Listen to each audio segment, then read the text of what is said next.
it's time to sit back and relax with your favorite drink. And listen.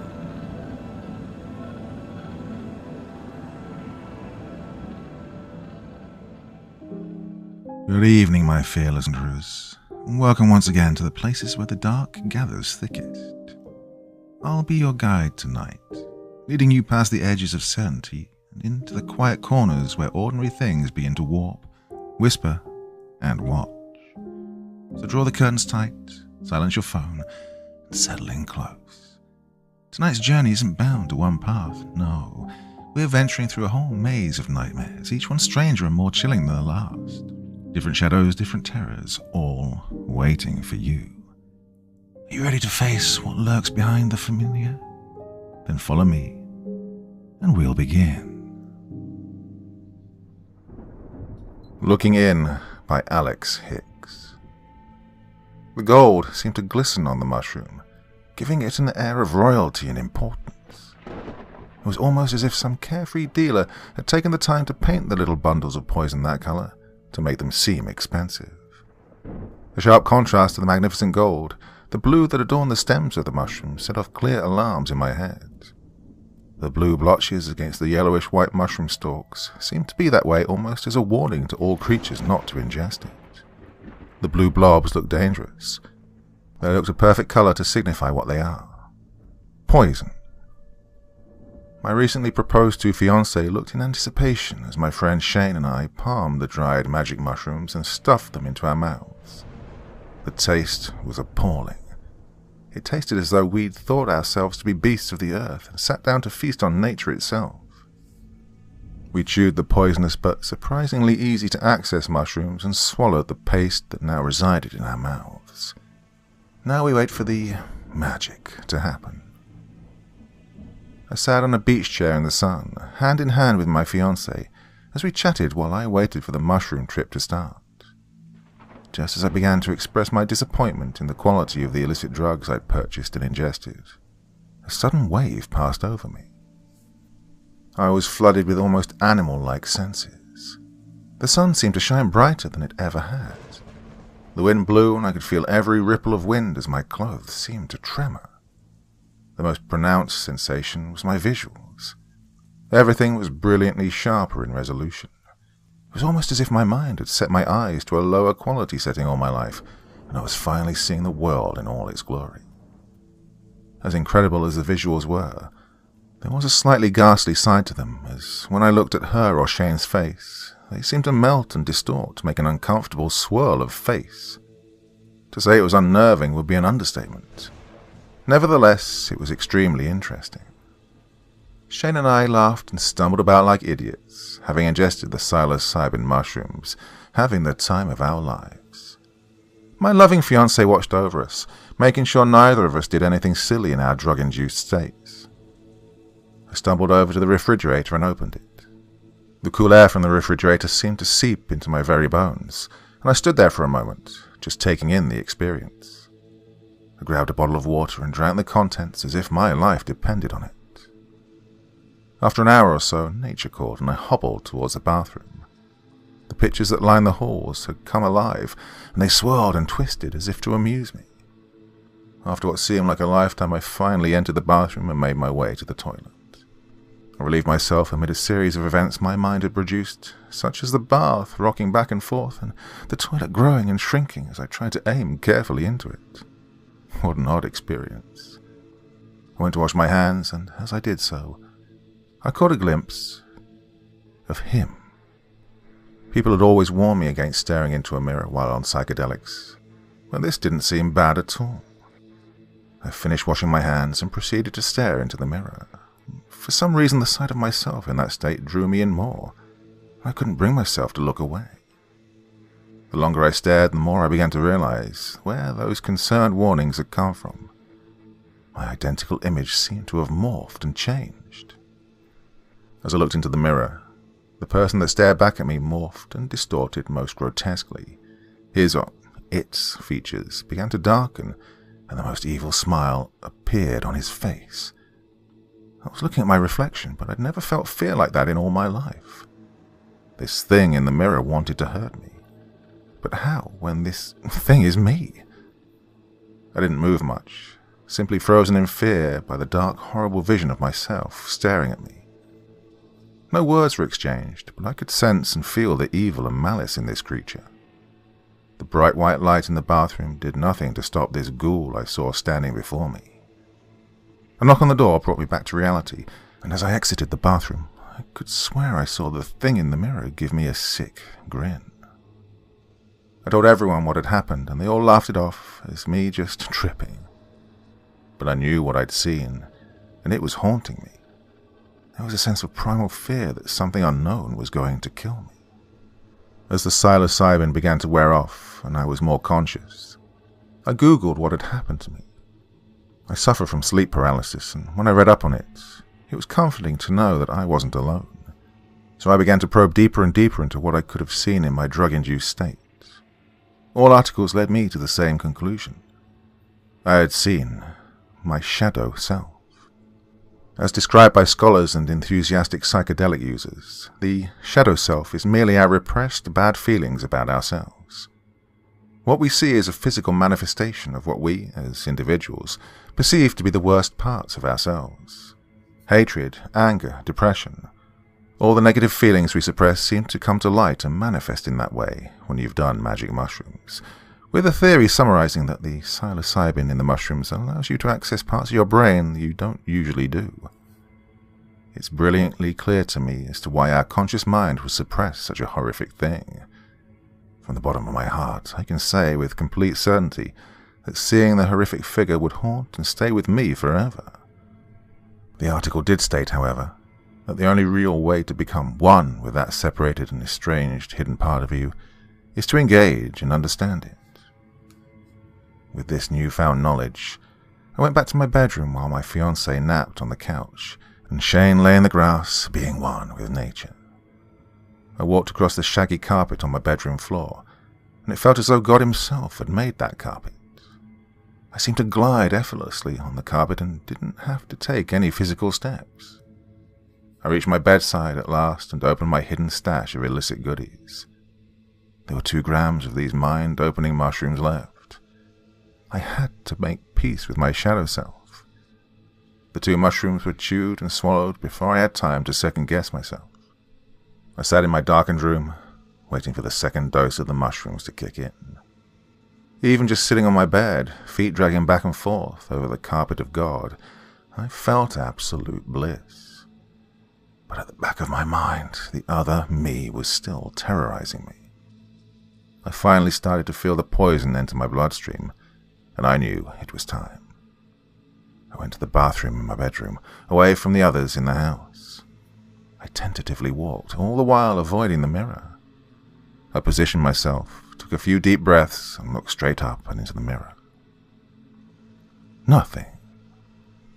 Just as I was about to release a sigh of relief, I could see the features of my reflection darkening. I could sense the hostility, malice, and fear creeping rapidly into my heart. And within seconds, he was there. Taking advice from strangers on the internet, I began to speak to myself and him. We're a team. I mean no harm for either of us. We're one. We're the same person, I told him. His lips moved in tandem with mine, as you would expect a reflection to. I finished the sentence and waited to see if my mirror man's demeanor would change. How wrong I was. Completely opposite to my expression, a cruel smile spread across his face as I saw my arms reach out from the mirror and pull me in. It felt like a dream. I couldn't feel my body. I couldn't speak. I could just see myself in the reflection. Let's go and see our beautiful wife-to-be, shall we? I heard my voice say. As he turned away from the mirror, my vision went completely black until I felt myself tethered to him. It was as if we were joined by an elastic band. I went from being trapped in the mirror to being slungshot back into my body. Except something felt wrong. I was in my body, but I was watching everything unfold behind my eyes.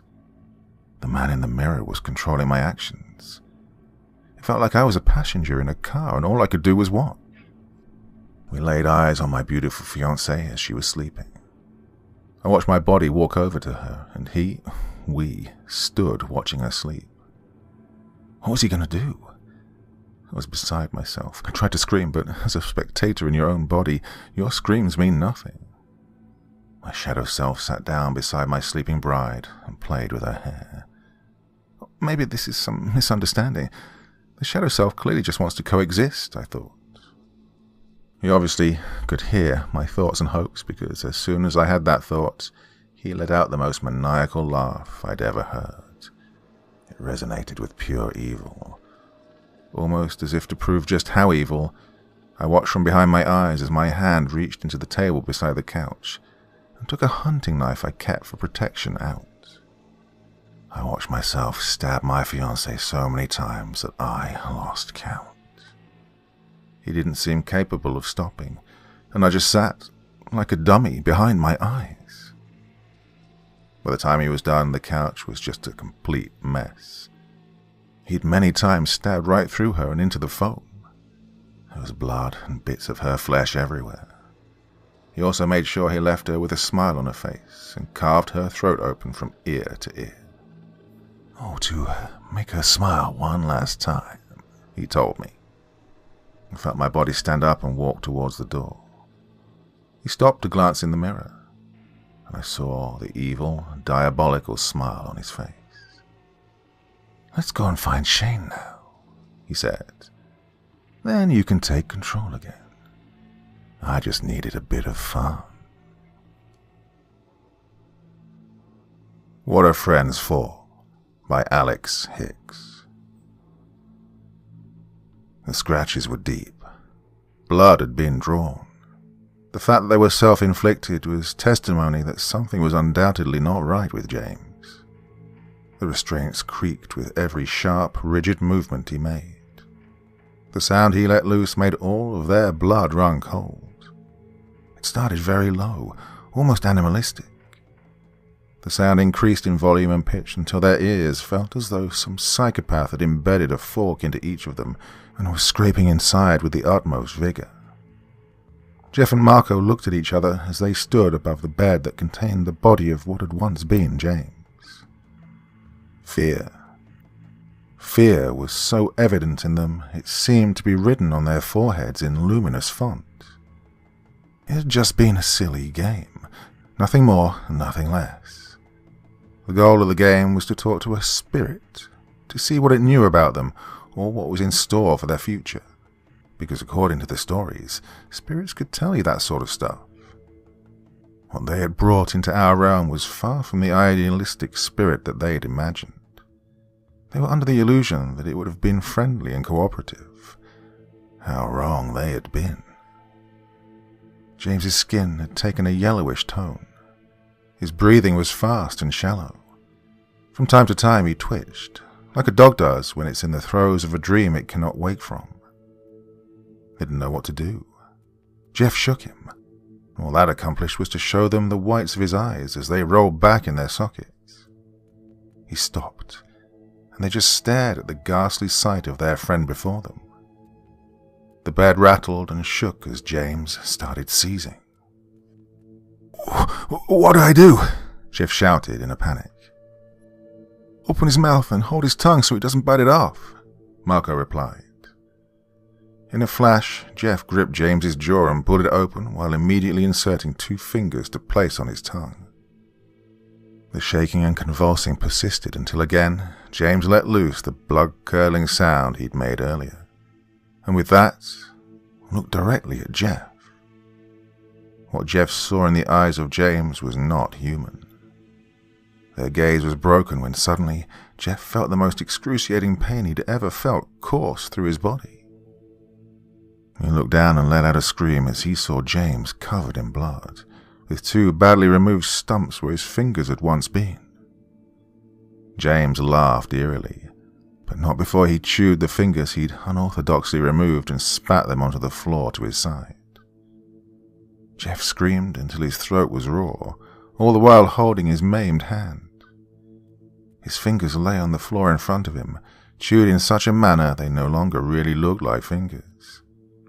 In shock, Jeff reached down with his good hand and picked up his lost appendages, cradling them close to his chest and crying.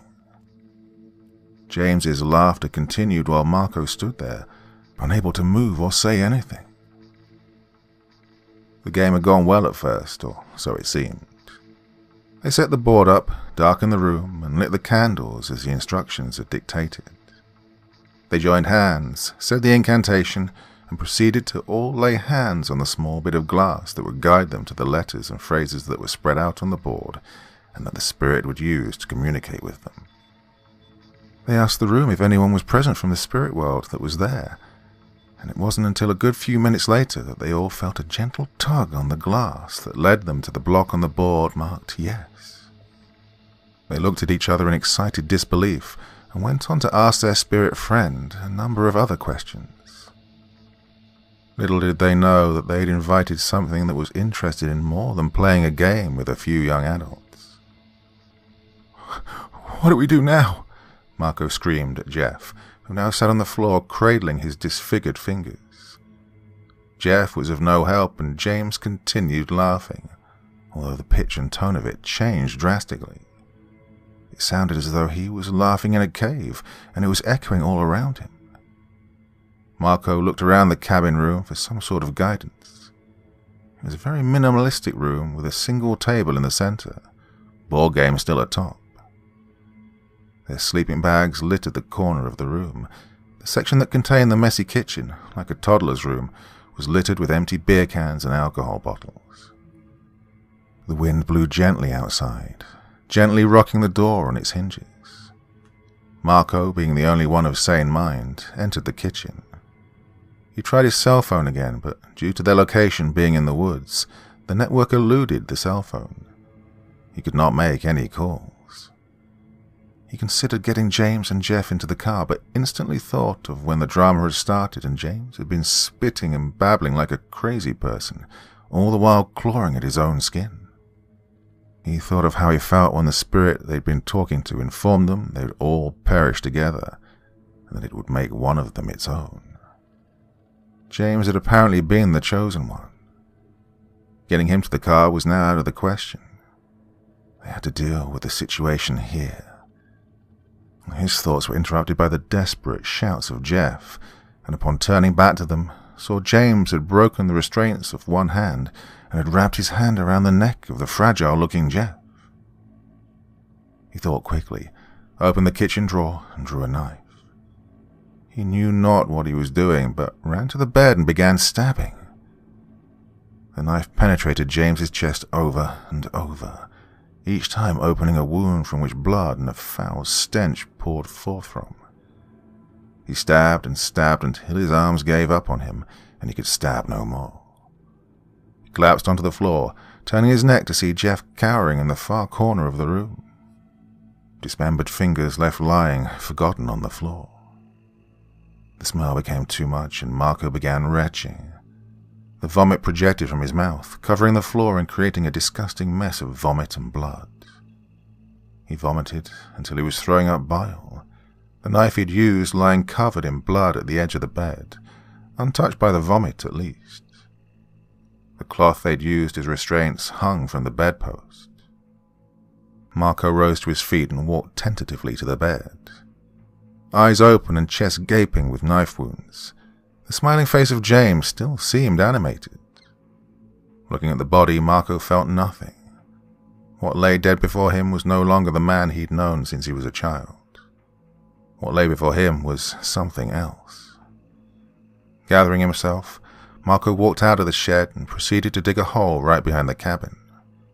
He dug and dug, oblivious to the rain that had begun to fall to the earth, cleaning the earth and washing away all that's wrong in the world.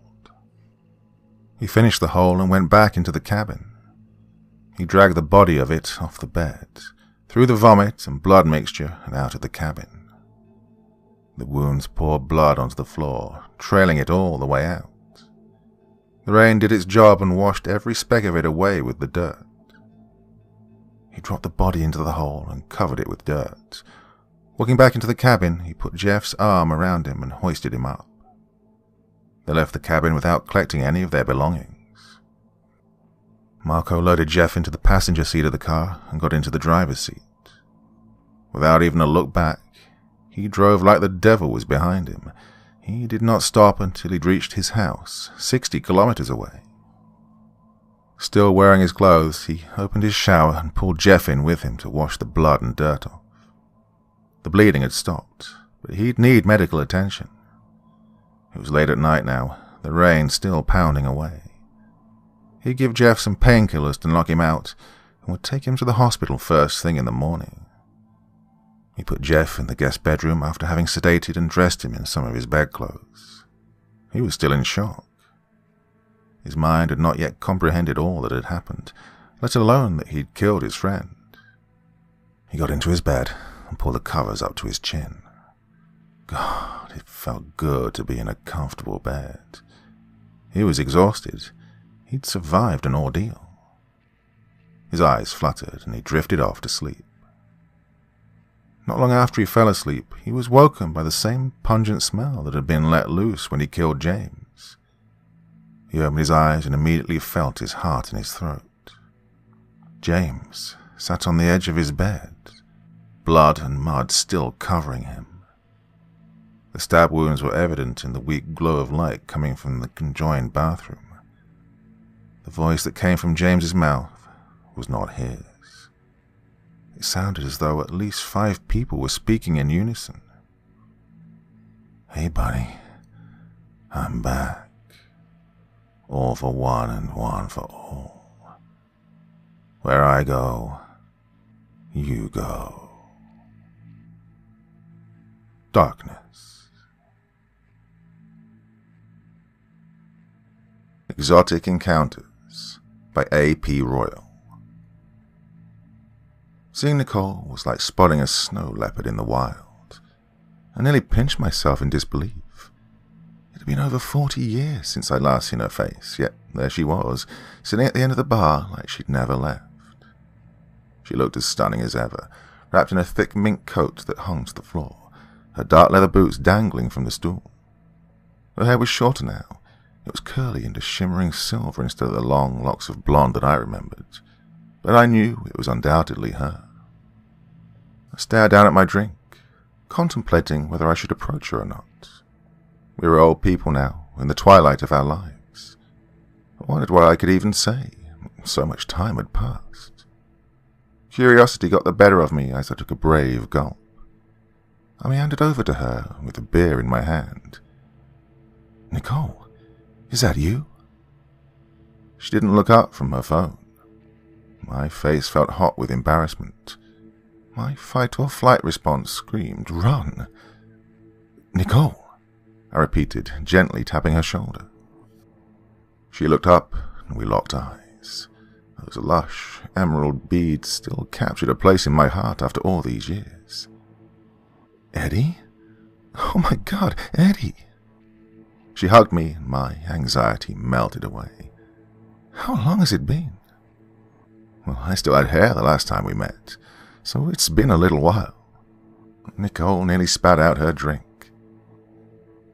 "Oh, you haven't changed one bit, and this bar, it's almost exactly how I remembered it." Well, she wasn't lying. Michaeli's was a spitting image of its old self. It was a relic of a pub that had been kept in the Michaeli family, passed down from generation to generation, dating back to my grandfather's time.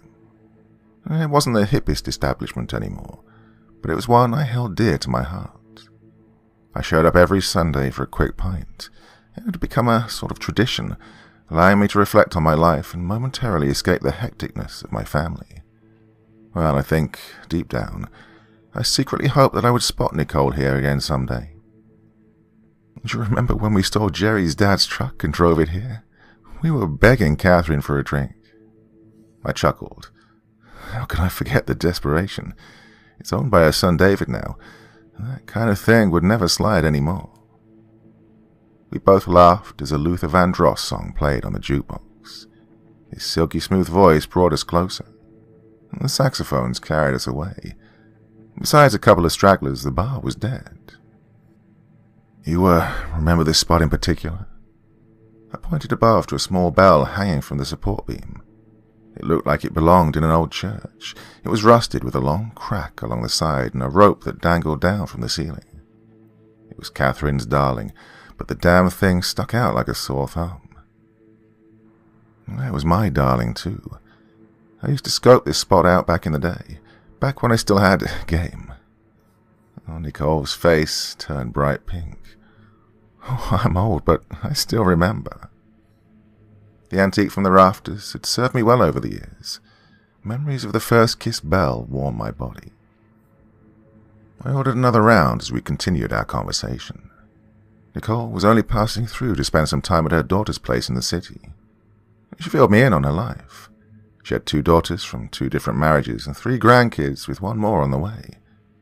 She pulled out pictures from her purse, so we admired their cuteness.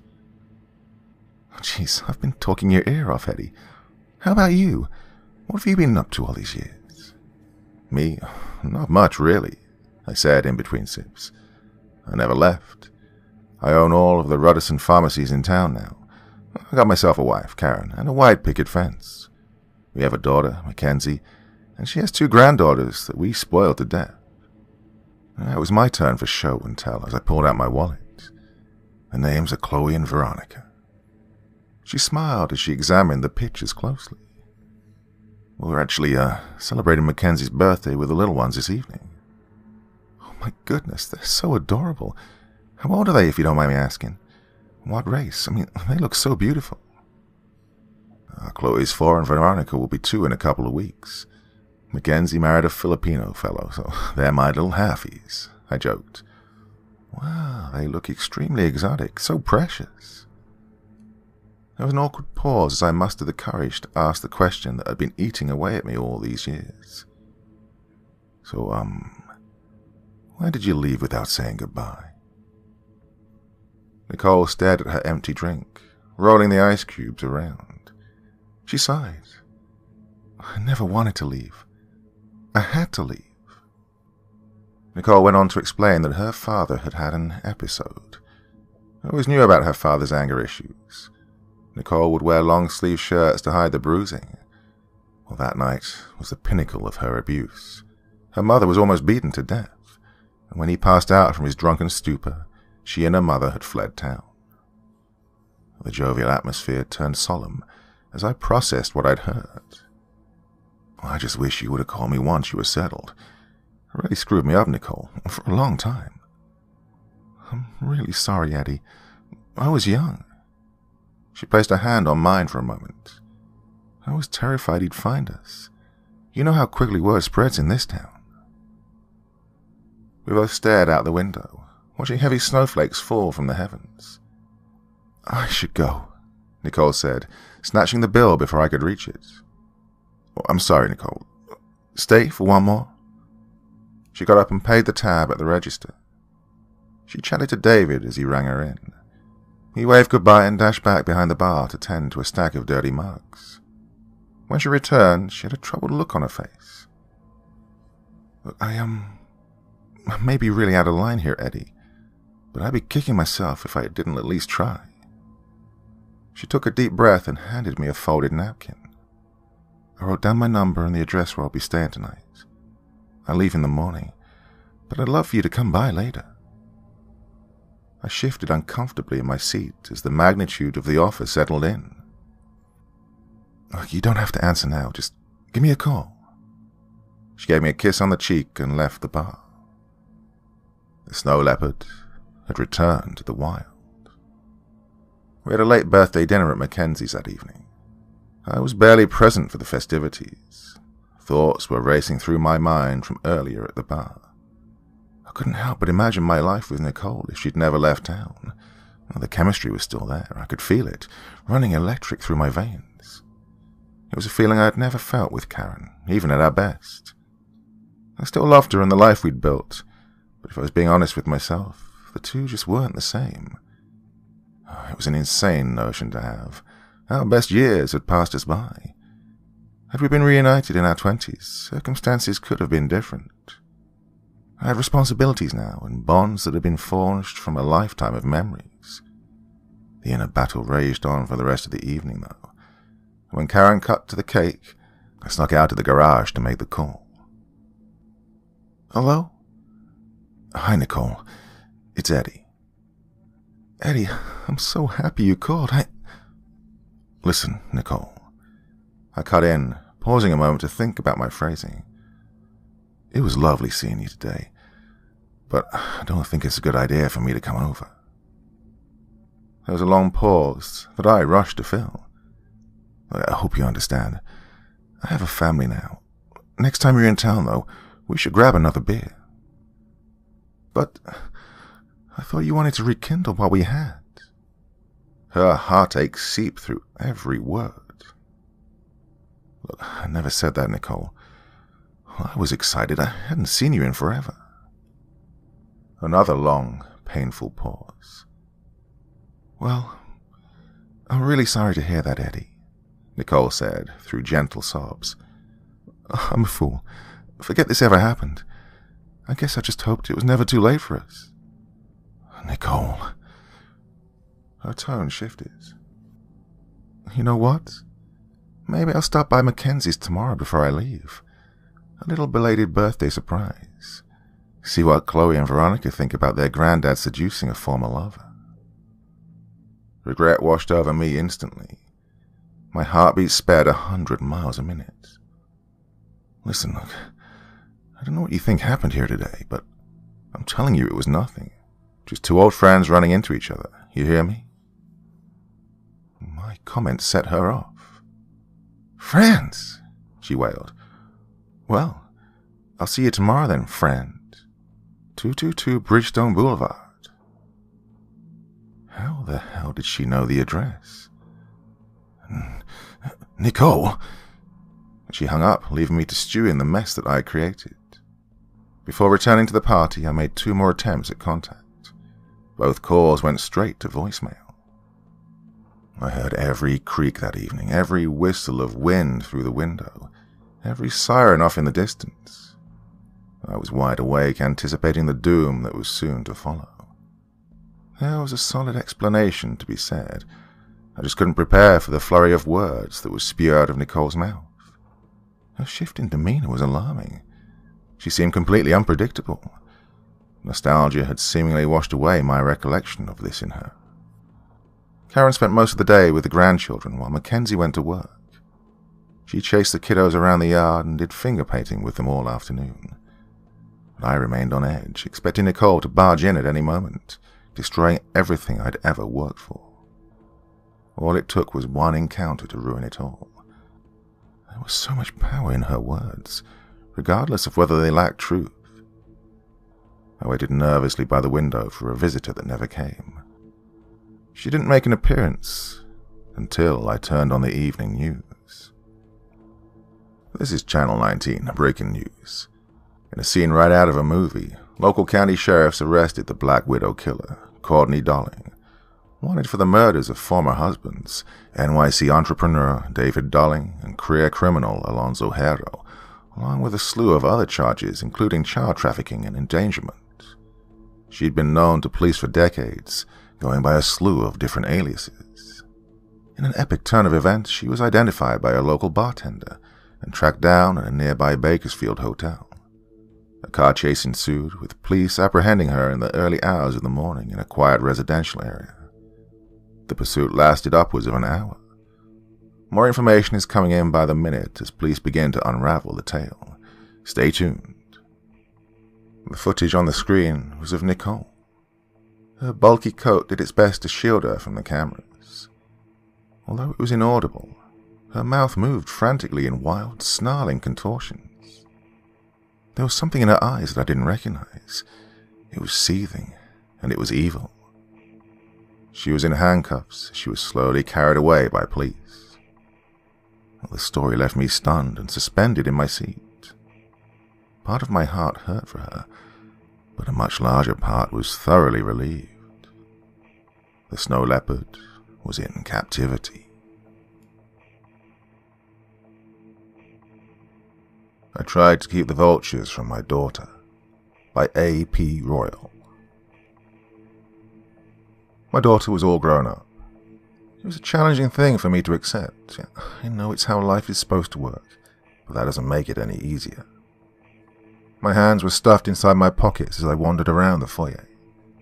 Kendra used to crawl up and down these halls, fumbling around in her diapers.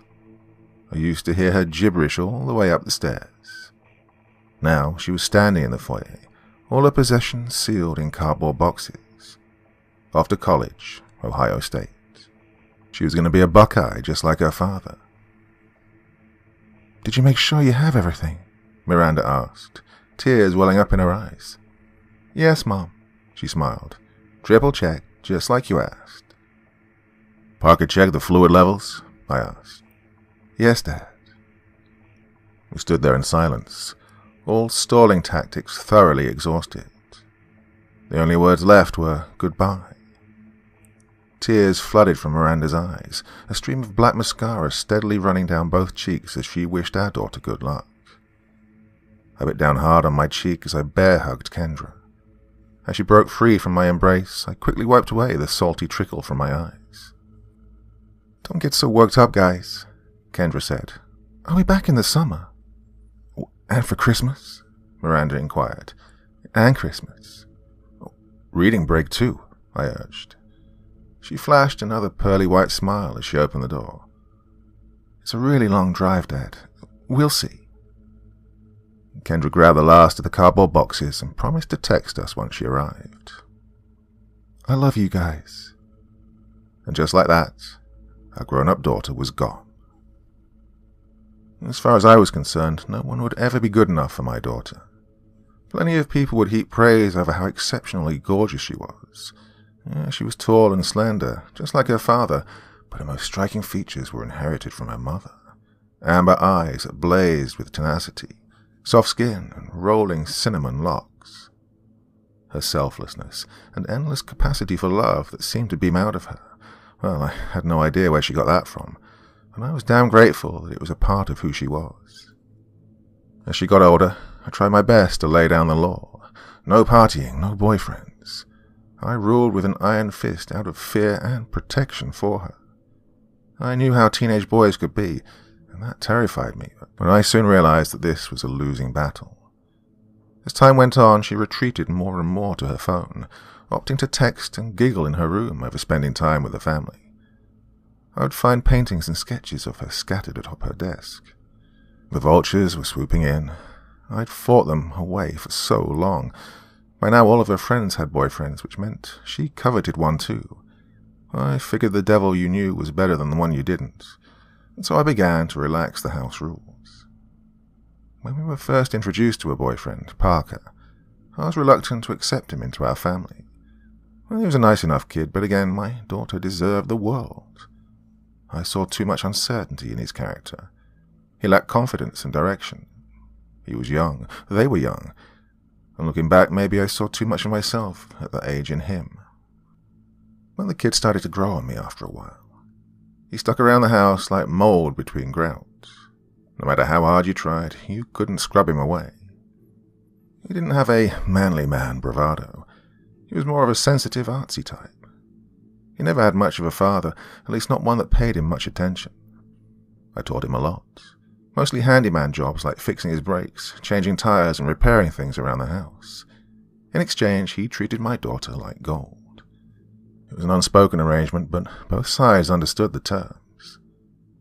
I was incredibly proud of the progress he'd made over the years. He decided to pick himself up by the bootstraps in his final year of high school. He hunkered down like I knew he could, studying and sacrificing to boost his grades up enough to give himself a chance. I was just as ecstatic for him when I found out he got accepted into college, Ohio State of all places. Well, no one would ever be good enough for Kendra, but that kid Parker was as close as they came. Miranda and I looked forward to the occasional phone calls on the weekends. They were mostly updates about the weather and venting about the difficulty of her course load, but Kendra's bubbly voice radiated from the speaker and always seemed to lift our spirits. She always checked in, even if there was nothing to talk about. In her absence, I was left with a void that I didn't know how to fill. I found myself spending more time in the garage, tinkering with projects to keep me busy. Oftentimes, I found myself drifting into her old room. The posters on her wall from the pop band she used to love were still plastered around her mauve-painted walls, as if she'd never left. I would catch Miranda aimlessly drifting into Kendra's room too. On occasion we would meet on her bed, talking until the day faded into night. Days drifted into months, and months drifted into a semester. We filled our voids as best we could. There were 2 weeks left before Christmas, and Kendra was coming home. Miranda had overdone it this year with decorations, in anticipation of the big day. One afternoon I was putting the winter tires on Miranda's automobile when I received a phone call from Parker. It had been a long time since we'd spoken, so I eagerly picked up the call. "Hello?" "Hi, Mr. Sterling. Sorry to bother you. I know I shouldn't be calling you anymore, but I just didn't know who else to talk to." His usual upbeat tone sounded frantic and shaken. "Oh, nonsense, Parker. What's wrong?" He choked up. "I don't even know where to start." Through quick-breathed words and abrupt silences, Parker detailed the bout of bad luck that he'd been having. The windows in his car had been smashed a couple of months ago, and last week the apartment he was renting was broken into. The place had been ransacked, with most of his belongings being stolen or destroyed. "Oh, geez, Parker," I sighed. "Kendra never mentioned any of this." "Well, we didn't want to scare you and all," he said. "I've been picking up some shifts in between classes at the bar to try and cover the damages." "If you don't tell us, how can we help?" "Well, it's not your problem anymore." He paused. "I'm just, I don't know, scared. Look, thanks for letting me vent." I opened up the bank app on my phone. "I'll send some money over to Kendra tonight. I just don't want to bother her while she's in class." There was silence from the other end of the line. "Hey, don't worry about paying me back. Just change your locks while you guys look for another apartment and try to be more alert. You know, park in well-lit places in plain sight, that sort of thing." More silence. I thought maybe the call had dropped. "Parker?" He whispered something, almost to himself. "I can't believe she didn't tell you." "Tell me what?" I heard him take a deep breath. "Kendra and I broke up last week." My heart sank in my chest, the words rattling inside my head. I had no idea, Parker. I'm so sorry to hear that." "Oh, it's okay, Mr. Sterling," he said with a bit of feigned optimism. "I'm going to win her back." Before Parker hung up, he added, "And, just so you know, Kendra hasn't been going to classes. She never enrolled this semester." The 2 weeks crawled by at a sluggardly pace. Every day that passed, I tussled with a gnawing urge to pick up the phone and confront my daughter. It was less anger that I felt, and more of a stabbing feeling of disappointment. "We don't know the whole story," Miranda said. "Before you jump to conclusions, let's give her a chance to explain." The contents of Kendra's closet were laid out on the carpet, carefully extracted like evidence from a crime scene. Miranda was busy rummaging through her drawers, while I inspected the items laid out on the floor. It was an invasion of privacy, no doubt about it, and something Miranda and I had promised ourselves we'd never do. But Kendra left us no other choice. If what Parker said was true, her tuition fund had been drained, and God knows what she was doing with the monthly stipend we'd been sending her. The document that started it all seemed to lay there with a glowing aura. I'd read through the letter multiple times. I could nearly recite it from memory.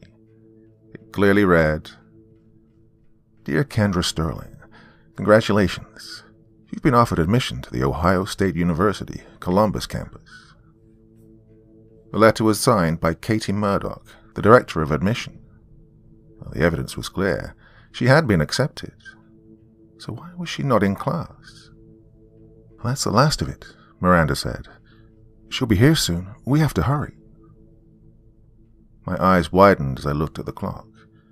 "Oh, damn it, Miranda. We should have done this days ago like I asked." Kendra was due any minute, and her room was in utter disarray like a tornado had blown through. "Oh, shut up, James. You're lucky I'm even a part of this to begin with.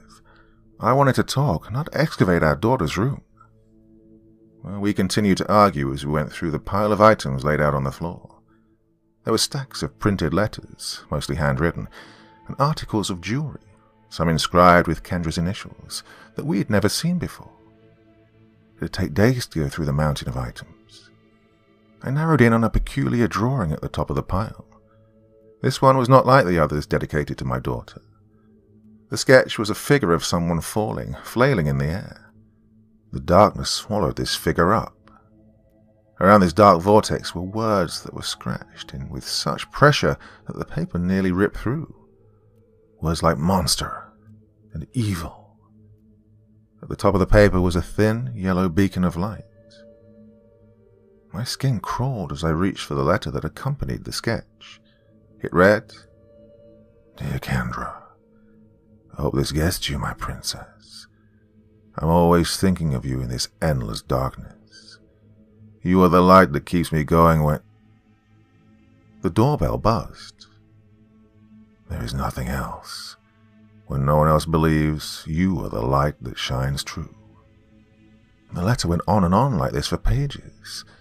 I cringed at every word. Skipping to the last page. "I wish every day that circumstances were different. I wish I could get you everything you ever needed, everything you ever longed for.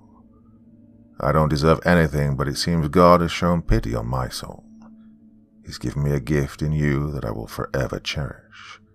Love, Ken Bowen." The doorbell rang again, accompanied by a steady flurry of knocks. The name had stopped me dead in my tracks.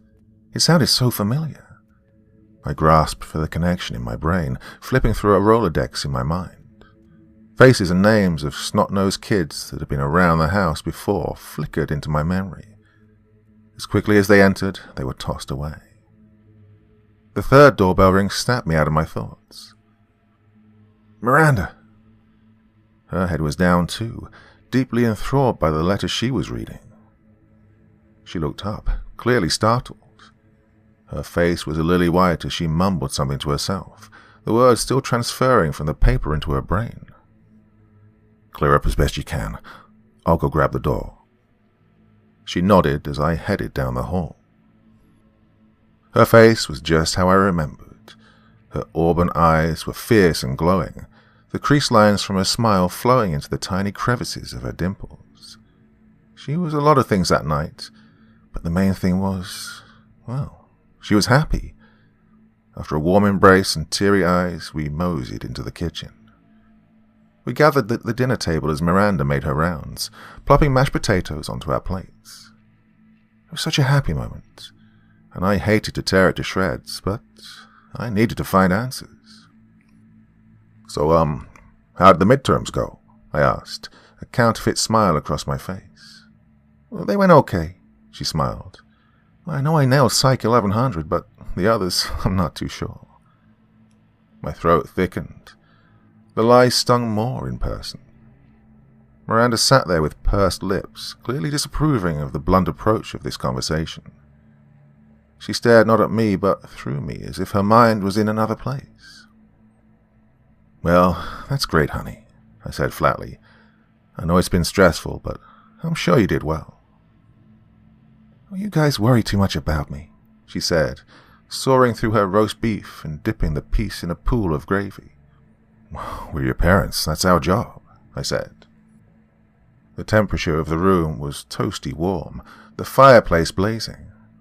This heat was amplified by the anger bubbling up inside of me as I watched Kendra effortlessly weave together her lies. "So, where's Parker?" I asked. Looking down at her plate, she spoke through a cheekful of mashed potato. "Oh, he couldn't make it. He picked up a bunch of shifts during the holidays, so he decided to stay in Columbus." Miranda was trembling as she stared at the empty plate and cutlery set out for Parker. We knew he would be absent, but we played our part. "Well, that's a shame, dear. We were looking forward to seeing him. His parents must be pretty upset, not being able to see him during the holidays and all." "Why, yeah, I think they understand.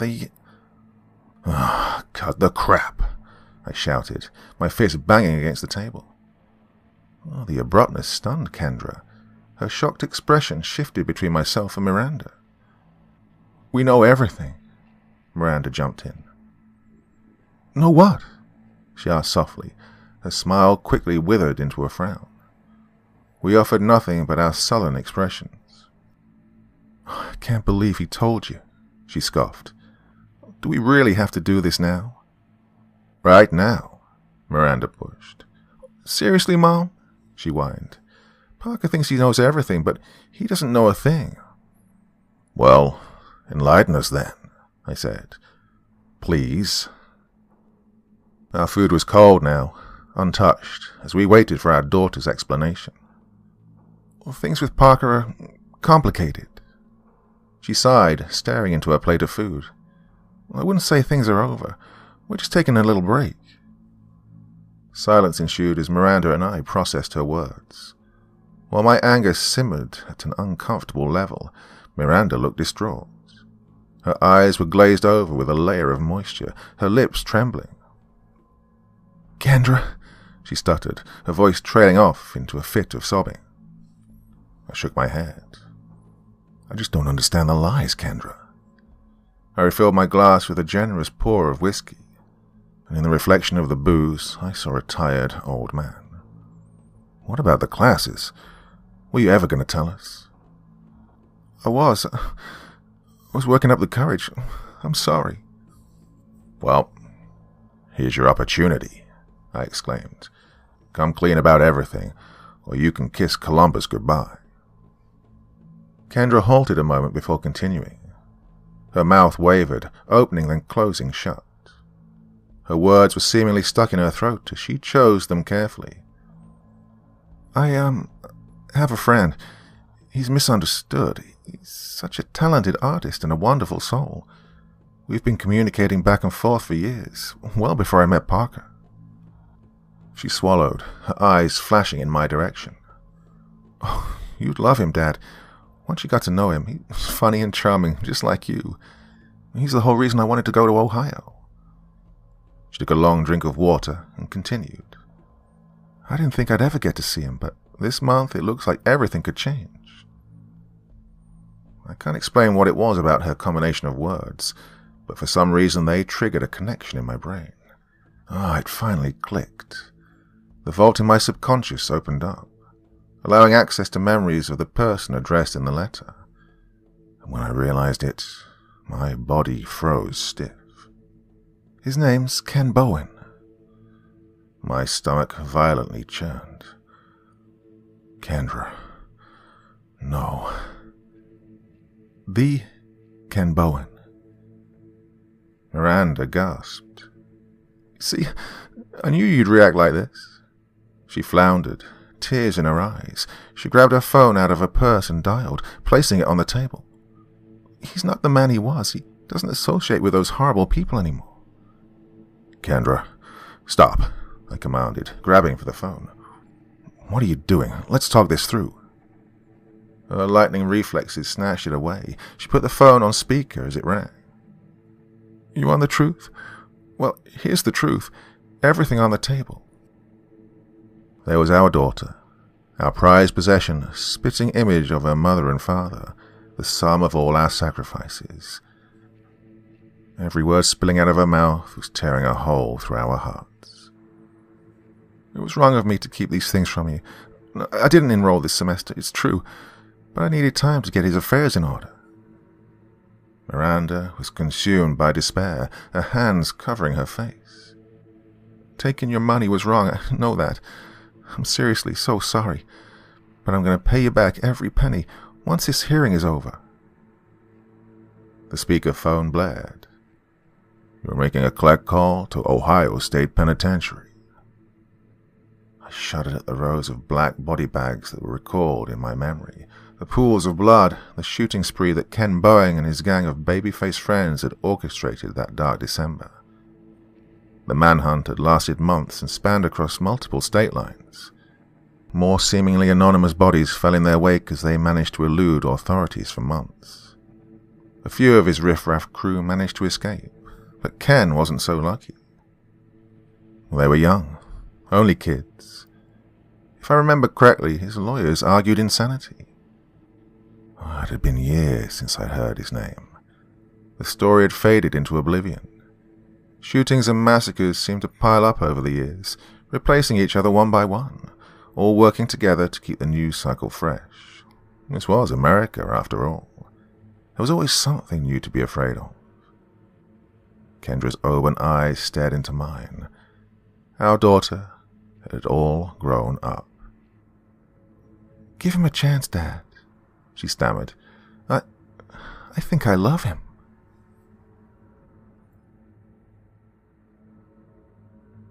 Our brains are being slow cooked by signals from space. By Brian Maycock. A lot of people love being connected. They love the constant messages, the news alerts, the showbiz gossip, and those little films of pets doing the funniest things. I used to be like that. I lived in a city and worked in finance, a high-pressure, high-paying job. I got the train to work in the morning and spent the commute with my headphones in, eyes down, lost in the chatter of music and trends rushing at me from my mobile. My working day was an assault of emails and calls and deadlines, and then I'd head back to the train station, get home at about 7, where I'd turn on the TV and catch the latest shows while checking my mobile for new messages. I was happy, I thought, and then it all collapsed. Piecing things together afterwards, I remembered getting up early. It was a Monday. I was on a video conference at home, and while I was speaking, it was like my voice left my head. It seemed to be coming from the other side of the room as I talked. I remember the faces on the screen of the other people taking part in the meeting, looking confused. And then, I lost 2 weeks. There's nothing I can remember from this period. It was pretty stop-start after that. There are moments I could recall, but a lot of blanks still. I was in the hospital by then, and I was told I'd had a nervous breakdown. At first I thought this was an episode I could get over, and after a time, I'd be able to return to my old life. The crippling panic attacks which started not long after I was discharged from the hospital put paid to that, though. And so, I decided to radically change my situation. Some people might call this running away, and some days I wouldn't have argued this. But, for better or worse, I decided to up sticks and move to Merton Grove. Well, off the beaten track is how I described Merton Grove to my friends in the messages, telling them I was moving there. A place I'd found on the internet where I can try and find the peace and quiet I need to heal and discover what's next for me. The way I found it was quite random. I was looking for somewhere rural to live and set off on a virtual journey over neighbouring states, zooming in on areas of countryside to check out the detailed images, when I found an area that had clearly not been mapped from ground level. I knew straight away that this was the perfect location for me. I had healthy savings thanks to my old job, enough to tide me over for at least a year. I gave notice on my tenancy. I gave away most of my things to charity shops. I loaded up my car with a few basics. Then, after messaging my friends to tell them to stay in touch, I set off. I hadn't had any replies to my messages when, 12 hours into my journey, the bars on my phone flattened. There was nothing but countryside in sight. I pulled over, got out of the car, and felt a moment of apprehension as it dawned on me that I was no longer connected. I wasn't part of the frenzy of sharing, which is exactly what I needed, I told myself, and climbed back into the car. The light was starting to fade, and according to the old-school paper map I'd thankfully brought, there was still a lot of miles to travel before I reached my new home. There were no motels showing on the route. It was going to be a long night. In the end, it was growing light by the time I arrived at Merton Grove. I sat for a while, just staring. Mist lay around 24 or so wooden buildings that stood in a clearing in dense forest. Birds chattered in the trees. I rolled down my windscreen and felt the fresh air on my face, breathed it in. It was wonderful. Eventually I climbed out of the car and stood there trying to rub the stiffness out of my neck. The morning mist had almost cleared, and I could see that most of the buildings looked in a pretty bad state of disrepair. Windows were broken, gutters were thick with vegetation. The door hung off one, and I jumped when a bird flew out from inside. The rapid beat of its wings cut through the surrounding stillness before it disappeared into the trees. Hoping no one had seen me being startled by such a little thing, I decided to introduce myself to my new neighbors. Now, I know how shambolic this will sound, but I'd arrived knowing nothing about how many people lived there. I also had nowhere to live. I'd turned up blind, but with an open mind, and with a tent to sleep in. As I walked in between the buildings, I started to wonder if I'd moved to a ghost town. They all looked empty to me. Thankfully, as I reached the last building, I saw smoke rising from its chimney. I caught a glimpse of someone moving inside, a woman carrying a tray. I took a deep breath, walked up to the door and knocked, hoping that it would not swing open to reveal a shotgun pointing at my face. It doesn't look like they get too many visitors around here, I thought to myself as I knocked again. This time the door was opened by a man. He smiled. Come on in, friend, he said. There's coffee brewing and bread almost baked. Amazing, I thought. We're in the middle of nowhere and a total stranger turns up unexpectedly and is welcomed in with open arms. I was so happy I could have cried. Moving here had been the right decision. I'm Andy, the man who had greeted me said as he led me into a kitchen. This is Mary Beth. A woman leaning over a stove from which drifted the most wonderful smell of fresh, warm bread turned and a smile lit up her face. Hey, she said. It's lovely to meet you. Sit yourself down. Thank you, I mumbled. Tears had actually formed in my eyes, and I was pretty embarrassed about this. Andy and Mary Beth must have noticed, but neither commented. A cup of coffee was placed in front of me. A pot of jam, a plate, a knife. Mary Beth turned her attention back to the stove. Andy leaned back in the seat opposite me on the other side of the table, put his interlocked hands on his belly and said, I'm guessing you're lost. No, I replied. I meant to come here for sure. I'm moving here, you see, making a new life for myself. He looked at me with a puzzled expression on his face for a moment, and then he burst out laughing. That's rich, he said. That's a whole pot of gold and silver coins. Mary Beth had transferred the freshly baked loaf to a wooden board and was wiping clean a kitchen knife. Oh, now don't be so rude, she said. This young man is a guest in our home and has paid us the courtesy of explaining how he came to be here. She looked at me. It's a little unusual, though, someone actually moving here. Over the last few years, all folks have done is leave. Leaving us here on our own, Andy added, still chuckling. A population of 2. You're the only people who live here? I asked, somewhat taken aback. Well, not anymore, Andy said with a wink. Now, there's you as well, it seems. The rest of that day passed very pleasantly. We talked and drank coffee and ate bacon and bread. Mary Beth began preparing a stew for the evening meal, to which I was invited.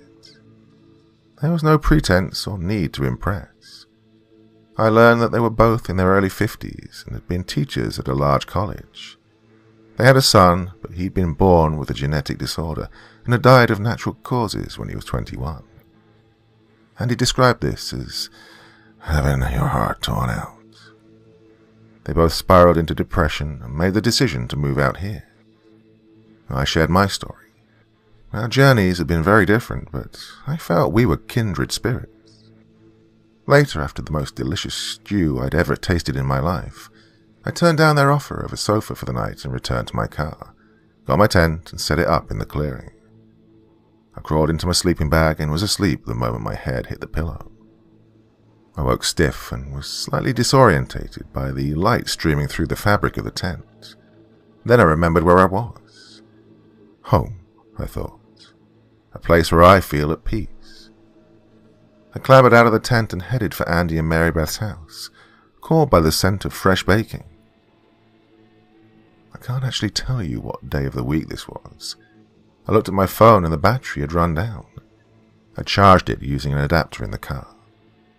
While the little battery icon glowed, I thought how wonderful it could be to never look at the internet again, to never feel the need to answer a message or write something funny or impressive in a few hundred characters.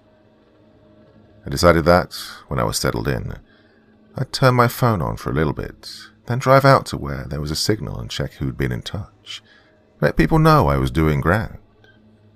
I was actually whistling as I knocked on Andy and Mary Beth's door.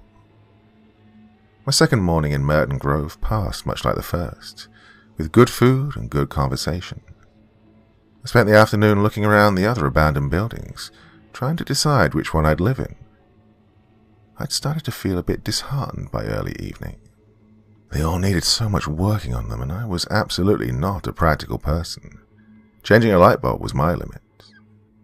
Andy and Mary Beth came to my rescue, though, with another delicious meal. Chili with crackers and a glass of whiskey that smoldered in my stomach all the way back to my tent, and another night's unbroken sleep. Or so I'd hoped. I'd just reached the tent when I noticed the object falling from the sky. It was fast-moving, a silver blur in the starlit sky. I'd never seen anything like it. A matter of seconds later, it disappeared into the trees, and there was a clump of a collision. Reason was telling me that it was part of a small plane, a fragment thrown free. It must have been a terrible accident, and I was only seeing one piece of the wreckage. I could not see how anyone caught on board could have survived, but I raced towards where I thought the crash site would be. I reached it within minutes. The broken limbs of trees lay scattered around a metallic-looking block from which protruded two long, thin structures. Both were crumpled and twisted, as a result of the impact, I assumed. On top of the block stood a circular object. My scientific knowledge was on par with my DIY skills, but I recognized this straight off as an aerial. Putting two and two together and hopefully arriving at 4, I figured I was looking at a satellite. What it was for and why it had fallen, I didn't even begin to try and work out. I was just glad it hadn't landed on my tent or Andy and Mary Beth's house. If it had, we could have been killed. Well, so much for peace and quiet, I thought, and then actually smiled as I considered how much different this situation would be if I still lived in the city. There'd be sirens everywhere, car alarms triggered, people shouting and jostling to film the scene on their mobiles. As it was, there was just me and a lump of technology, silent and still, apart from a small red light pulsing in the center of the antenna. The forest around us remained aloof. The call of an owl and the sound of something darting across the forest floor were the only signs that I was not totally alone in the world. My heart soared, and I turned away from the crashed satellite and walked back the way I'd come. Andy and Mary Beth were waiting near my tent. Both were wrapped up, wearing bulky coats over pajamas. "Well, sounds like you've been having quite the party," Andy said. He was smiling, but I could see the concern on his face. "It looks like a satellite's come down just over there," I told them. "Well, it's pretty strange, but I guess there's a lot of hardware floating up there in space, and it all needs to fall somewhere." "Well, couldn't have picked a nicer spot than Merton Grove," Mary Beth chipped in, which made me laugh, until I saw Andy press his hand against his forehead. All of a sudden, he looked very pale. You okay?" I asked. Without taking her eyes off Andy, Mary Beth replied, "Andy used to get the most terrible headaches after our son passed. We thought we'd seen the last of them moving out here, but I guess not." Andy nodded. Even this small gesture clearly pained him. "Here," I said, "let me help you get home." Soon we were back in Andy and Mary Beth's house. As Mary Beth settled him into a comfortable chair in their front room and went to make a pot of peppermint tea, I sat myself down on their sofa. Being back in his home seemed to already be doing the trick for Andy. He had a little more color in his cheeks. A radio was playing quietly in the background, old-school country and western music. I closed my eyes and let it wash over me. I must have drifted off, because when I opened my eyes, I could see that it was going light outside. I rubbed my face. The music was still playing on the radio, and then an announcer said it was time for the morning news. In a cheery tone he said, "There were reports of an object seen falling from the sky a few hours ago. Well, folks, don't worry, we haven't been invaded by little green men. Authorities have confirmed that it was a weather satellite. Families living in the remote rural community near where the satellite came to ground have been provided with temporary accommodation and are being well looked after while a cleanup operation is carried out. There were no injuries and no damage to any property, said Deputy Chief Talbot. Still half asleep, I took this in, thinking. Well, that made sense, apart from the part about families living nearby. There were no families here, just Andy, Mary Beth, and me. I went to find them, to see what they made of the news reports. I found Mary Beth in the kitchen. She was sitting at the table, holding her head in her hands. I approached her and placed my hand gently on her shoulder. She looked up.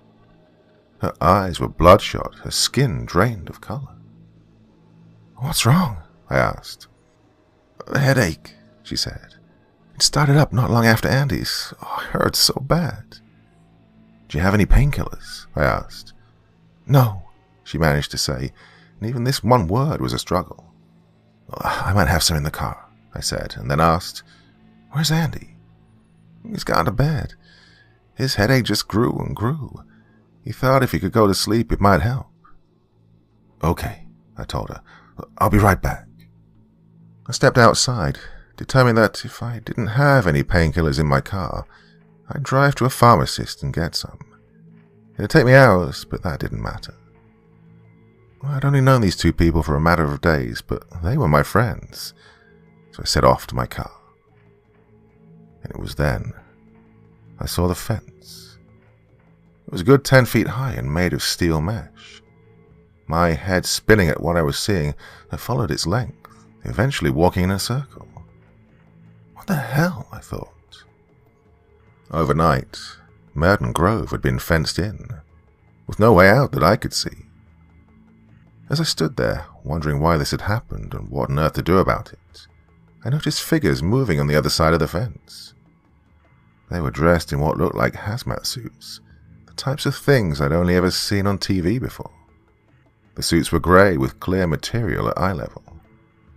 I waved at the figures, shouted, "Hey, what's going on?" They paused and looked at me. No reply came. "My friends are sick," I went on. "They need painkillers. Can you help?" I was starting to think that the figures in the grey suits must be there because of the crashed satellite. That they had been sent by the state or maybe even national authorities, like the police or the fire service. Only they were the grey suits, and they would help me. "Please," I said when they still didn't answer me. "They have really bad headaches. Is it because of that satellite?" When I said this, the grey suits began to confer with each other. Then they turned and walked away. "Hey!" I yelled and began to shake the fence. "Come back! You can't leave us here! Hey!" They kept walking until I'd lost sight of them. "Oh, God damn it," I said to myself. What was wrong with them? Angry and frustrated, I continued to where my car was parked. I couldn't find any painkillers, but I retrieved my mobile phone. With zero signal, there was no way I could use it to contact anyone for help, but I turned it on and started to take photos to make a record of what was happening. As I did this, the silence of the clearing and the forest all around, which had been so comforting only a few hours ago, now felt cold and threatening. Hugging myself, I walked back to Andy and Mary Beth's house.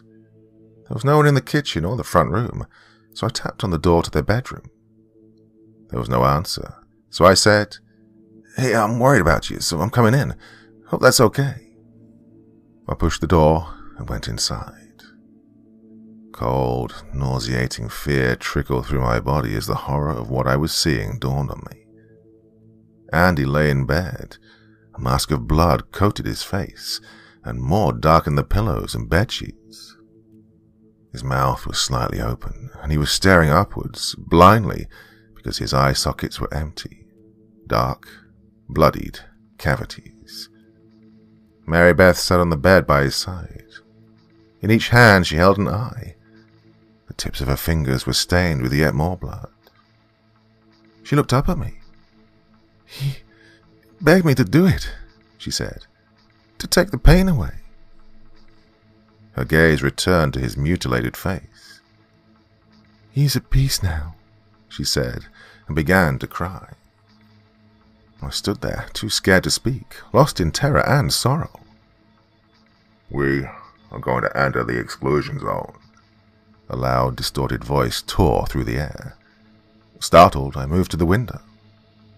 The grey suits were cutting an opening in the fence and heading towards us. Mary Beth seemed oblivious to all this and maintained her tearful vigil. I left her and their home, their once welcoming, warm home that had been filled with love and life. My legs felt unsteady as I waited for the figures to reach me. Waves of nausea passed through me, and a fit of sudden anger flared. "Who the hell are you?" I demanded. One of the grey suits stepped forwards and said in a muffled voice, "I work for an agency, not one you would have ever heard of." "I have rights," I began, but he cut me off. "Actually, you don't. You've been exposed to classified equipment that wipes clean anything the Constitution says. The satellite which crashed last night was part of an experimental program. It was one of several satellites transmitting subliminal messages. Certain topics trend. As a result, sales of certain products soar. Well, there are side effects to all this, of course. Think of it like this. The minds of Mr. and Mrs. Joe Public are being roasted slowly on a spit, whereas your neighbor's brains have been deeply fried after being in such close proximity to the crashed satellite, which, despite the damage, continued to transmit. You don't seem so bad for some reason. We'll know more after the tests, which we'll do back at our main facility."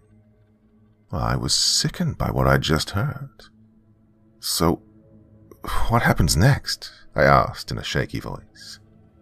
"If anyone inquires after you or your neighbors, then the official line will be that you'd received compensation and moved away," he replied. "Now I'll leave you in the capable hands of my colleagues." And then he left. The other grey suits grabbed my arms and hustled me into one of the empty buildings. I lashed out at one of them on the way. He gut-punched me, then took out a pistol and held it against my temple. "Do not tempt me," he muttered. They left me alone. I vomited, and then I waited and whispered into my phone. I think it was about an hour later when I saw, through the broken glass, movement outside. I put my hand to my mouth and began to weep. The grey suits were carrying 2 body bags to an SUV parked on the other side of the fence. One bag was a still weight, and the other moved. Andy and Mary Beth, I thought. She's not dead in there. She's struggling, terrified. I'm ashamed to say, I did nothing. I just sat on the floor and watched motes of dust suspended in the air. It's growing dark now. I'm going to hide this record of what has happened under a pile of old newspapers in the corner, in the desperate hope that someone will find it and the truth will be known. I have to stop, because I don't have any time left. The grey suits are heading this way. One of them has an empty body bag draped over their shoulder. It's unzipped. Its dark interior awaits. Fresh Meat by Corpse Child. You know, I used to laugh at the idea of being a vegetarian. The idea of purposefully not eating meat used to sound so dumb to me. I mean, yeah, healthy lifestyle and all, and yes, I am aware that some people actually can't eat meat because of an inability to digest it. But come on, how could you say no to a nice full rack of baby back ribs or a quarter-pounder New York-style steak, right? Well, guess the joke's on me now. After what happened, I can't think of any of that without wanting to puke. I'm going to put this out there now. If you're faint of heart or weak of stomach, do not read this. Let me also go ahead and say that no, I'm not talking about Mickey D's either. Say what you want about their food not being actual meat or whatever. But I can guarantee you, whatever it is made of, it's far less horrific than what I saw at a place I used to work at. Mr. Pigsley's Diner, home of delicious meat, happy bellies, and having a snorting good time. Those words, the big, bold, red words plastered next to that smiling, fat-ass pig with a 50s style football jacket and haircut, will always haunt my nightmares. The place itself was one of those that was made to resemble an old-timey diner from the 50s and 60s. Black and white tiled floor, vintage photos from car shows, old stuntmen or shots of Elvis Presley, as well as different antiques on display. The place even had an actual jukebox, coin-operated with actual CDs instead of the touch-screen ones you see nowadays. In the middle of the dining area was where the bar was. During the day, till about 6 or so, it was a nice cream bar, with the barley sodas being brought out later on in the evenings. Remember how you could bring your kid up to the bar on a Friday afternoon for a little oinkers hour, where the ice cream was handmade right in front of them, and they got whatever flavour and toppings they wanted, and however much of it they wanted for free. Aside from this, they also had the Piglet Wall of Fame, where the Rugrats would have pictures taken of them in little pig masks with the mascot, Mr. Pigsley, standing beside them as they scoffed down a 3-ounce plate of pulled pork. Well, of course, the kids loved it. And the parents loved it too for how dirt cheap the food was. Now we're talking $15 tops for a large-sized barbecue plate with 2 large sides with a drink. I say all of this to say that the place was very family-oriented, well, particularly when it came to bringing the kids. My family actually used to take me and my brother Andre when we were little kids, and, like I said, with all the other kids, we too had more than our fair share of our little oinker hours on Fridays to kick off the weekend, and had our pictures added to the Wall of Fame, which are all gone now, after what happened. Now, take that and fast forward to almost a year ago. I'm 21 and having just moved out of my parents' house with no degree or any other job experience, and I needed to have a way to make rent for my apartment. And you can imagine how difficult a decision it was for me to choose Mr. Pigsley's Diner as my go-to. I was hired almost on the spot, after I put in an application to be a cook. Well, the pay for the job I'd be doing admittedly wasn't quite as bad as I was expecting. $11 an hour, 40 hours a week. Of course, being that it was strictly second shift, this meant long, exhausting nights slaving in the kitchen, and then closing the kitchen. It was rough, but I had to do it, and after about a month or two, I'd just about gotten used to it. Actually, it wasn't long after that I was getting my first raise, to $11.75.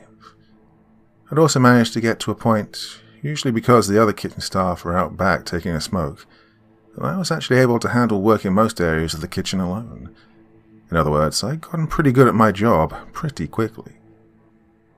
One of my duties, unfortunately, was washing any remaining dishes at night when we closed.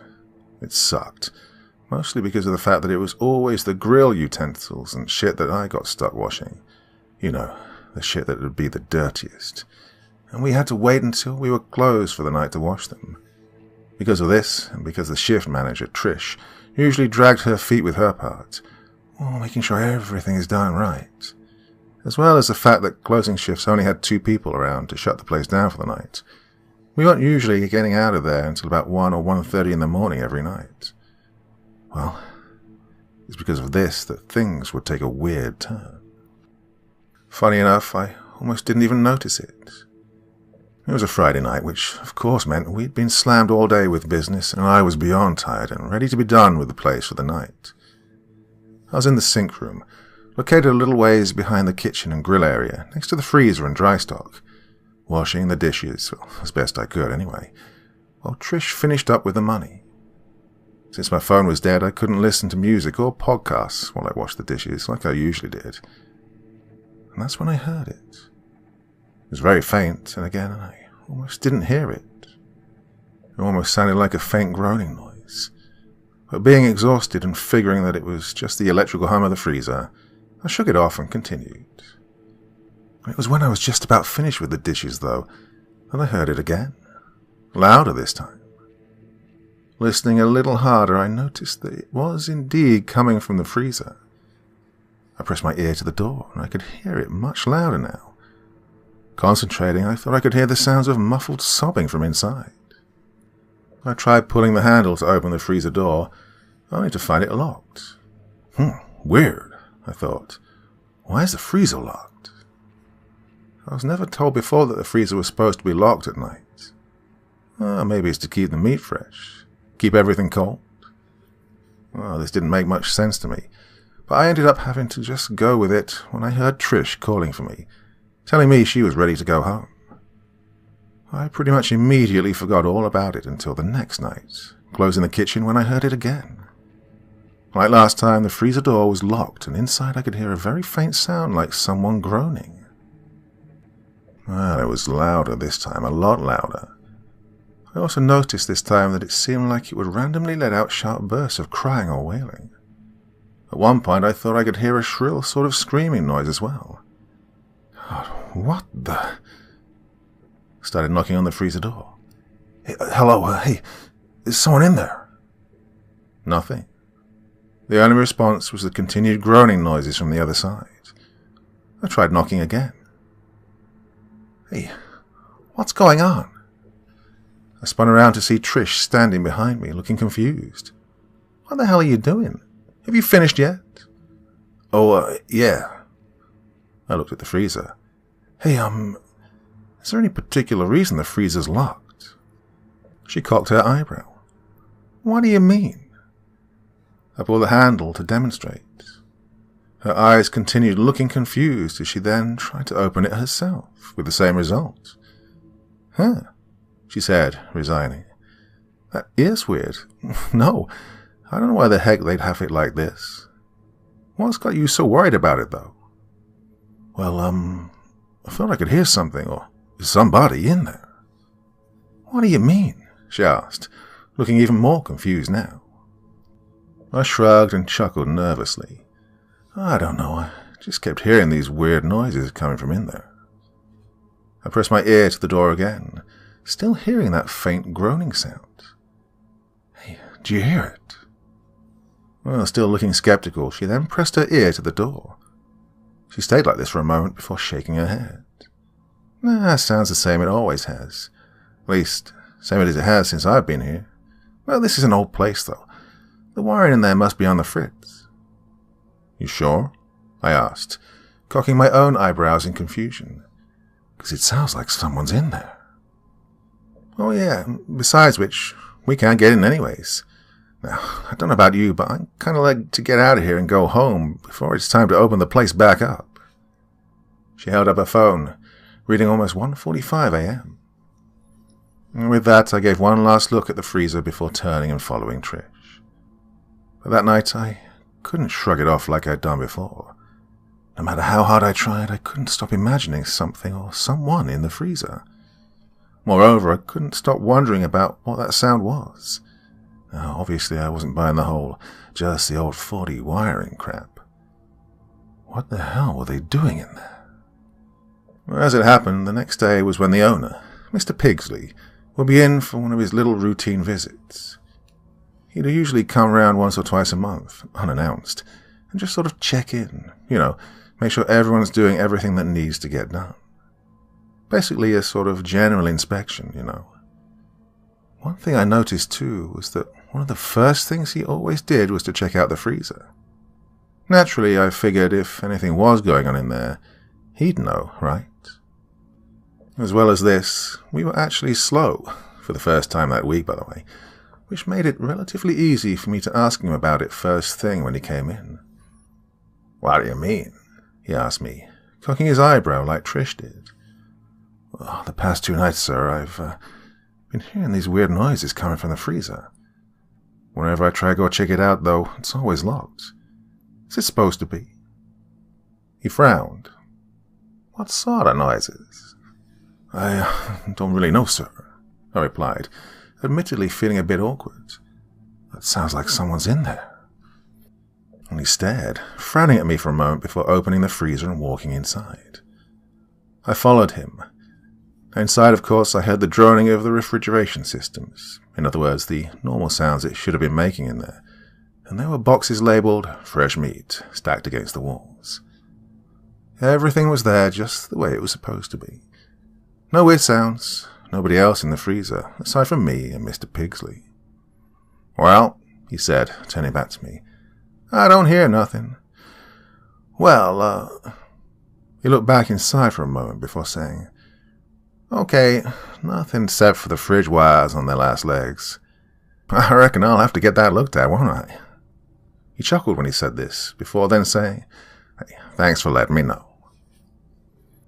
I stood for a moment, confused, before stammering, "Yes, sir, sure thing." I then felt the hand of Andy, one of the other grill hands, tap me on the shoulder, telling me I was needed back in the kitchen.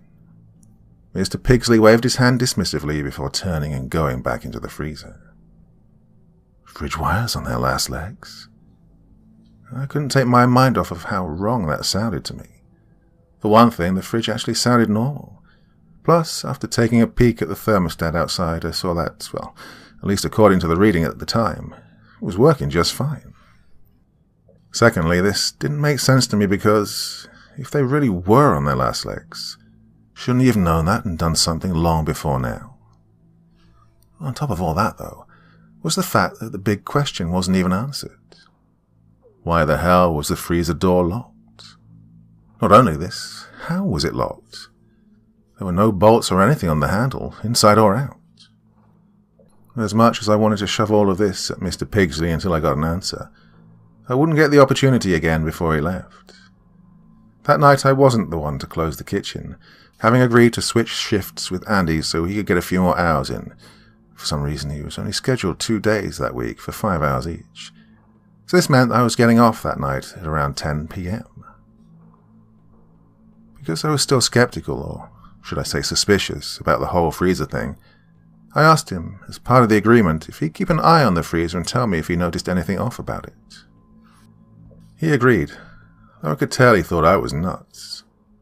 And so 10 o'clock rolled around, and I was punching the clock, but not before checking the freezer one last time. It was unlocked, and full of nothing but frozen food.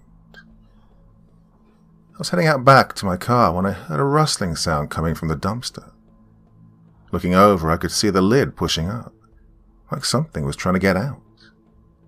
I was about to brush it off as probably just raccoons or maybe a couple of stray cats, when I heard what sounded like snorting. What the And I was cut off when I then heard a high-pitched squealing noise that almost seemed to echo in the empty parking lot. This caused my heart to skip about 3 or 4 beats, and I had to close my eyes and cover my ears tight. This was followed by several loud banging noises coming from inside the dumpster. I watched this continue, jaw slacked, frozen in shock, until the lid of the dumpster suddenly flew open. For a brief moment, I saw what looked like 2 pig ears slowly emerge from the dumpster, followed by 2 dark, empty, marble-looking eyes glinting into the streetlights. That was when I took off like a bat out of hell and bolted back around to the front of the diner and ran inside. "Hey, guys," I shouted, crashing through the front doors. They immediately looked at me, wide-eyed and startled. I struggled to speak, being out of breath. There's something out there." "Where?" Andy asked. I pointed to the back and said, breathless, At the dumpster."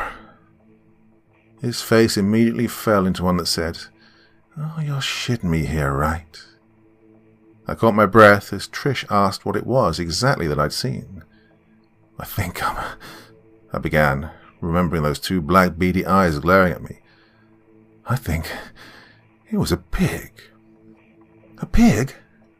Trish asked, her voice completely bewildered now. Andy stared at me for a second before scoffing. "Dude," he said, sounding like he was 2 seconds from busting his gut, laughing in my face. "Man, whatever shit you're on." "I'm serious," I shouted, cutting him off. He just kept looking at me like I was crazy while Trish looked lost. I saw 2 pig eyes staring at me from the dumpster.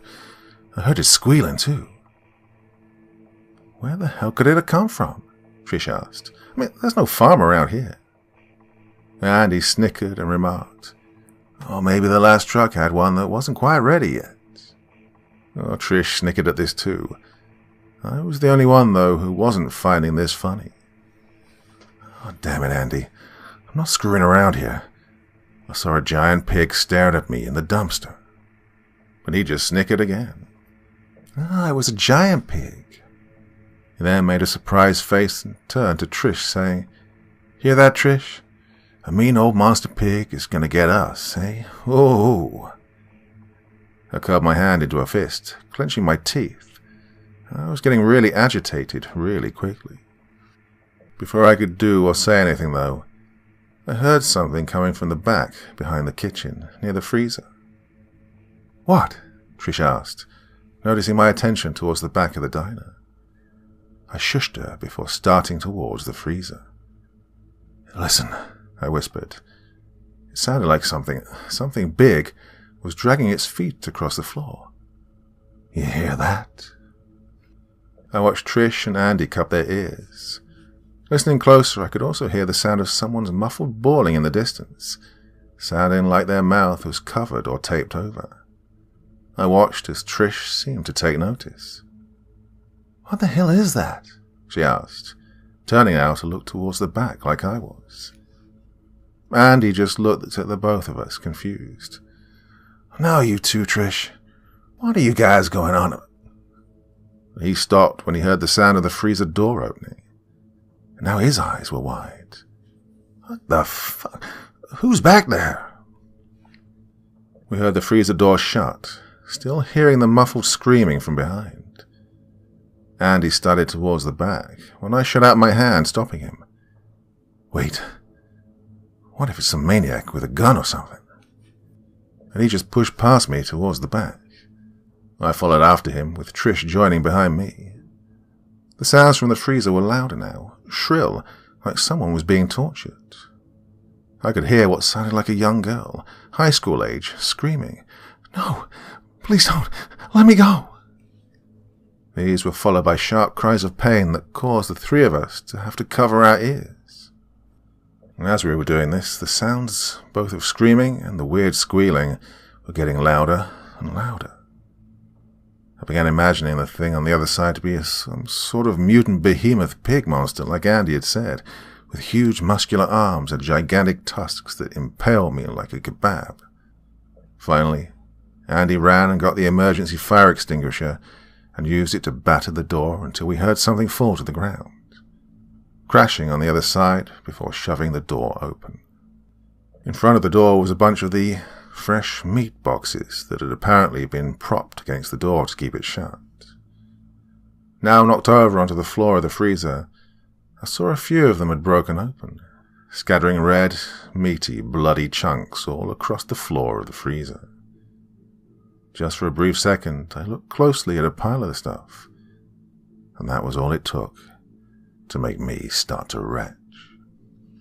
There, spilling out of the box, was what looked to be a large intestine, coiling out from the severed legs of what looked to be a small child, possibly even an infant. Almost on cue, the smell of a dead body flooded my nose instantly, further causing my stomach to turn over on itself. I wasn't the only one struggling to keep from spilling their stomach either, after seeing this. Andy had to cover his mouth and turn away. To her credit, funnily enough, given how she always claimed to hate scary movies in the past when I talked about them, Trish was the only one who wasn't affected by this, at least not as much as me and Andy. She took the lead and went inside. It took another second of pulling ourselves together before me and Andy could follow her, though. Inside, we could all hear the sounds of screaming and pigs squealing from the far end of the freezer. Slowly, the three of us made our way towards the back, towards this sound. Despite what I said earlier about Trish being the most strong-stomached out of the three of us, what she saw next made her vomit right there in the freezer where she stood. There, in the middle of the floor, was a young girl. Couldn't have been a day over 17, pinned to the floor naked, and on top of her was a giant, hairy, overweight gorilla of a man, wearing what looked like one of those pig's masks you'd see from Party City on Halloween. The pigman stopped, as he must have heard Trish, and reared up from the girl before turning to look at us. For a second, we all just stood there, me and Trish both speechless with horror, while Andy was the first to speak. "Who are you? What the fuck are you doing?" It, whatever, just stood, snorting angrily, like he was rearing up to charge at Andy. Trish ran over to try and help the girl when she was snatched by the throat and hurled into a stack of meat boxes behind her. I ran to help her up while Andy charged towards the pigman. Just like Trish, Andy was caught by the throat before being forced to the ground. After helping Trish up, she ran over to help the girl while I tried to help Andy. The pigman had him on the ground, crushing his throat and pressing one knee on his chest, crushing his ribs. And without thinking, I hurled myself at him, shoving him off of Andy and into the wall to the right of us. Andy was wheezing and gasping for air as I helped him to his feet, while Trish rushed her and the girl out of the freezer. "Call the police!" I shouted to her as she ran out. When I looked to where the pigman had landed, I saw that the mask had fallen off. Now, against the wall, buck-ass naked, was Mr. Pigsley. What the... Before I could even finish that thought, he looked up at me, glaring, before letting out a deafening squeal and charging at me. In less than a few seconds, he was on top of me, ravenously trying to bite at my face like a rabid dog. I tried pushing his face away, which resulted in 3 of my fingers getting bitten, hard enough to start bleeding and go numb. Andy tried wrestling him off of me by getting him in a chokehold, only to be met by a backhand that sent him into the wall again. Now he was crushing my throat like he had been with Andy. My vision started blurring when, the next thing I knew, I felt Mr. Pigsley's hand release my throat, causing me to grasp for air. Mr. Pigsley was on the ground, staring up at the ceiling, dazed, with Andy holding one of the boxes that he'd used to bash him over the head with. "Hey, you okay?" he asked. Yeah, I groaned, pain still shooting through my hand. I could hear Mr. Pigsley groan as he stirred on the floor. I told Andy to stay there and make sure he didn't go anywhere while I went to check up on Trish. Sure enough, Trish and the girl were out front, talking to a couple of police officers. I joined them and they asked me where he was. I led them back to the freezer where Mr. Pigsley was still writhing on the floor. The officers then took over, leading us back out to the front. By that time, the parking lot was filled with police cars and an ambulance. After having them checked out by the ambulance, the other officers escorted Andy, Trish, and the girl home while I was checked out for my hand. I actually had to be taken to the hospital for it to get stitches. I read a few days after that, upon looking into the contents of the freezer, the mutilated remains of infants, as well as several teenagers, had been found with evidence that they were being ground up and processed using the meat grinder next to the dry stock area in the back. Mr. Pigsley was arrested and tried for kidnapping, as they were unable to link him to any of the human remains at the time. He claimed, though, that he had absolutely no idea what was going on, that apparently he was at his house one moment and then lying naked in the freezer the next. In the end, he was sentenced to 3.5 years in a psychiatric facility. The diner was closed down and condemned after that, and a month later, it was cleared out and bulldozed, and is now serving as a vacant parking lot. I lost all contact with Trish and Andy, as well as anyone else from Mr. Pigsley's diner, soon after that night, and got a new job as a sales associate at a thrift store, where I work nowadays. Well, the pay isn't as much and the hours are long, sure, but my co-workers are pretty cool. Plus, at least I don't have to work around food anymore. Well, it was sometime last week that I was scrolling around online, just screwing around on my break at work, when I found old articles about local sightings of the pigman. I clicked on them and read about multiple reports of people, namely teens and or small children, going missing in the dead of night in the town located just next to mine. Each time a few witnesses would claim to see a giant creature with the head of a pig and the body of a man lurking around. Of course, these were usually the tinfoil hat types making these claims, so it didn't surprise me that these claims weren't exactly taken seriously by authorities at the time. That said, they never found any suspects, nor were the missing persons ever found. But the worst part, the thing that's driven me now to have constant nightmares, was when I looked at the dates of the reports. They were all dated in the early 50s, right around the time that the diner had first opened its doors. All that time, I, as well as God knows how many others, had been eating children. What's even worse is that for almost a year, I was the one that had cooked it and served it to people. And this is why I've decided two things. First, I will never work in another food establishment again. No exceptions. And the second is that I'm strictly a vegetarian. It was admittedly a bit hard at first. Like I said, how could you pass up a nice juicy prime rib? But any time I thought about meat of any kind, well, I can't help but remember what I saw in the freezer that night.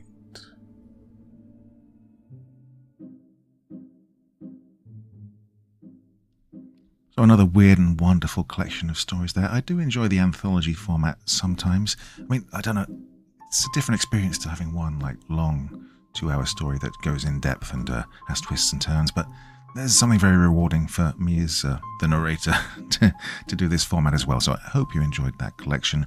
Thoughts, feelings, anything you want to share in the comment section below the video. And as ever, I will join in the conversation as best as I can. Now, I'm going to England next week. The day job insisted that I take a bit of time off because I've got quite a few hours stored up. So I'll be in England, but normal service will continue normally. That was a stupid sentence. You know what I mean anyway. So yes, normal sentence. I'm going to shut up because that's not coming out right. Yes, so anyway, till next time, my dear friends, you'll sleep well and see you soon.